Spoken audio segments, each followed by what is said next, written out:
Between Tuesday, May 17th and Monday, May 23rd, our PCR test positivity rate ranged from 13.7 to 20.4%, with an average of 17.5% for the week. As Minister Copping mentioned earlier, the number of people in hospital with COVID-19 has decreased from last week. Currently, there are 1,040 people with COVID in hospital, including 31 in the ICU.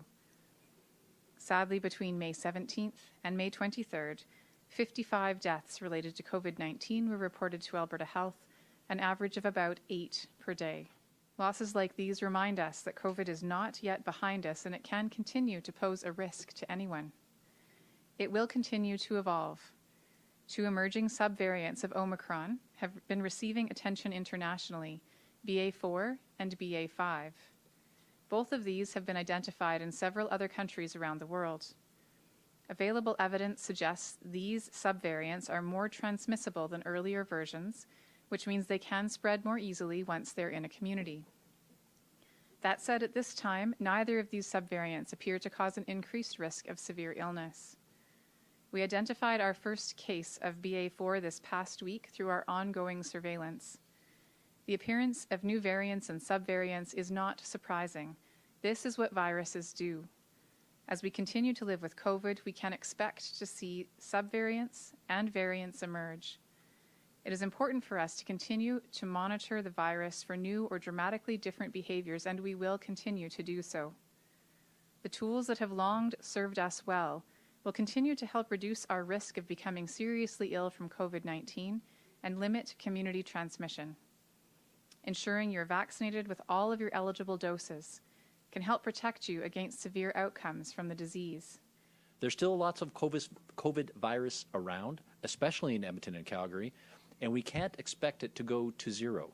It remains a real risk, especially to those who are unvaccinated or under-vaccinated. And there is still a lot of people in hospital with COVID.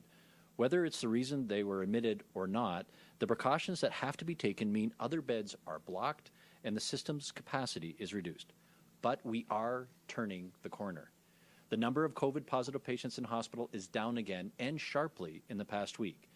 The total number of patients in ICU has been around 150 over the past few days, well within the pre-COVID base of 173 beds. And of course, we've recently increased that base to 192 on our way to our target of 223. The total number of non-ICU patients in hospital has also ticked down a bit in recent days.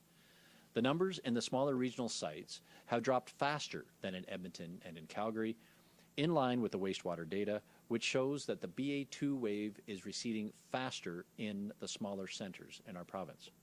Total inpatients in the 5 regional sites are now below numbers in May in the 5 years before COVID, 2015 to 2019. The numbers in Edmonton and Calgary are still very high, as I've noted before, but relief is coming as BA2 levels drop in the big cities as well. It's been a long winter and a long 2 years for our hospitals and EMS, and they're still under real strain. So I emphasize, we're not just waiting for a break from COVID-19, we're adding capacity across the system as fast as AHS can create new positions and hire into them. I'm also pleased to provide an update on another product that was recently approved by Health Canada called Evusheld. Evusheld helps to prevent COVID-19 in immunocompromised people for whom vaccination does not provide adequate protection. To be clear, Evusheld is not a treatment for COVID-19. It's given before exposure to help prevent infection in someone who is just unable to mount a full immune response to vaccine. Alberta's clinical experts have reviewed the evidence for this product and have provided a recommendation for its use in Albertans who may benefit from it the most. Starting tomorrow, Evusheld will be available to eligible Albertans who have solid organ or cell transplants or blood cancer or are being treated with specific immunocompromising drugs.